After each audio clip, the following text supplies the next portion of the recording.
Hey guys, for today's vlog ko guys, tuturuan ko kayo magputol ng tubular ng daliri. Hindi guys, nagasgasan lang yan kanina. Sumabit dito sa sa matalim, sa may kanto. Yan, sugatan ako. So ngayon tuturuan ko kayo magputol ng tubular at magsukat. Yan. Guys, technique tubular. Tuturuan ko kayo sa pagbutol ng tubular guys to. Yan. Gamit ang gunting. Okay guys. Gamit itong gunting, magpuputol tayo guys ng tubular. Dapat matalim na gunting guys. Kaya nyo ba? Kaya nyo bang putulin guys? Yan. Hindi.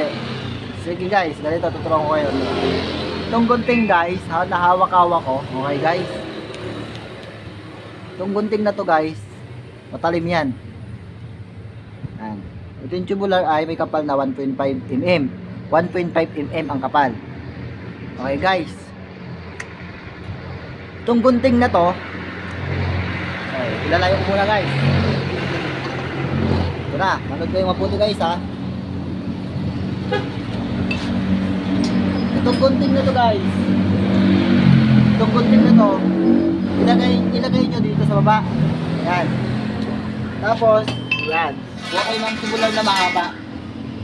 Yung tubular na mahaba na to, kumatan nyo. Kasi itong haba na to, napuputulin ko ay 48 cm. cm. 48 cm guys. Okay? Ngayon, magsusukat tayo. 48. Okay guys. Meron ako dito pang marka. Meron ako dito pang guhit. Okay guys.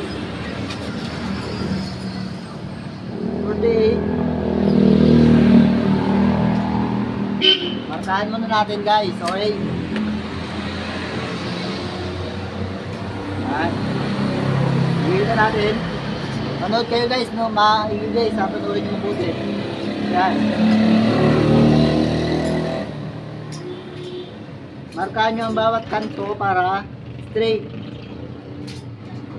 Para yung pag-cut straight guys. Diretso talaga siya. Kasi maganda yung gano'n. Diretso pantay. Yan. Ayan. Buhin na lang natin guys to. Nakikita nyo ha. Yan. Ngayon guys, ibababa natin ha. Para makita nyo. Yan. Para makita nyo mabuti. Yan. So ngayon guys, itong gunting na to guys, itatabi natin kasi hindi natin to gagamitin ha. Hindi natin gagamitin yan. Kasi hindi niya talaga kaya putulin yan. Ito yung gagamitin natin. Ha? Yan. Siyempre dapat meron tayong safety helmet. Okay, safety helmet guys. Safety helmet. Okay. Puputol tayo. Okay.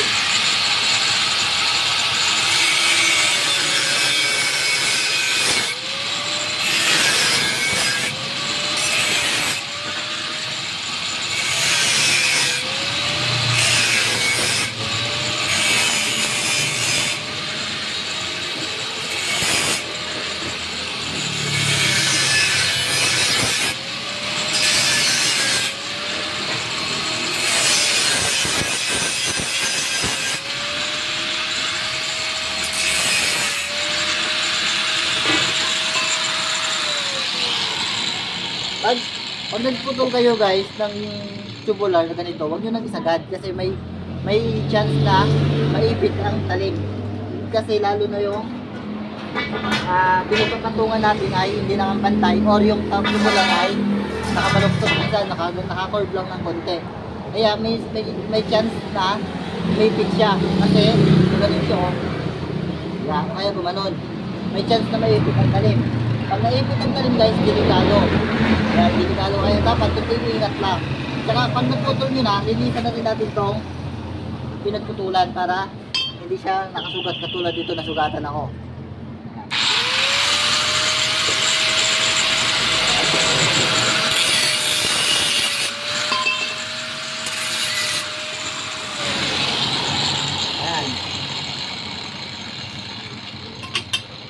Pala, hindi pala yan dyan. Ito. Guys. Yun. Bago ulit tayo magputol, linisin ulit natin to.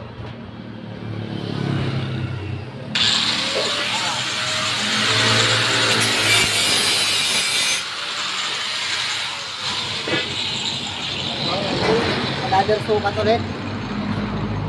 Okay guys.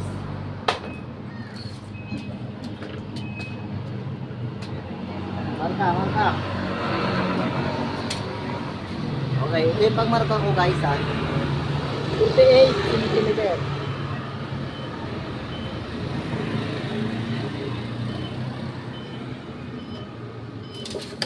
Okay guys, 48 cm.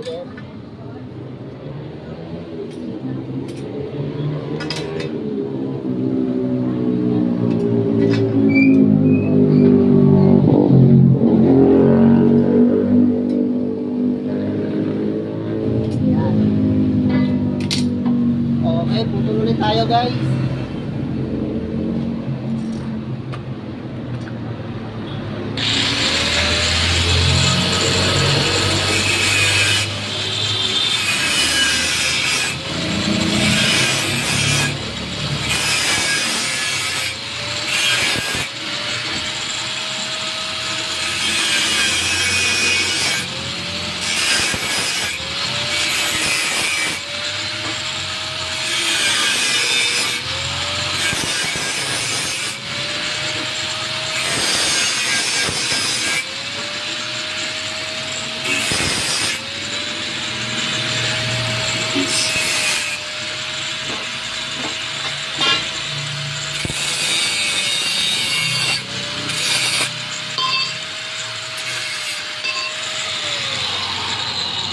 Okay guys.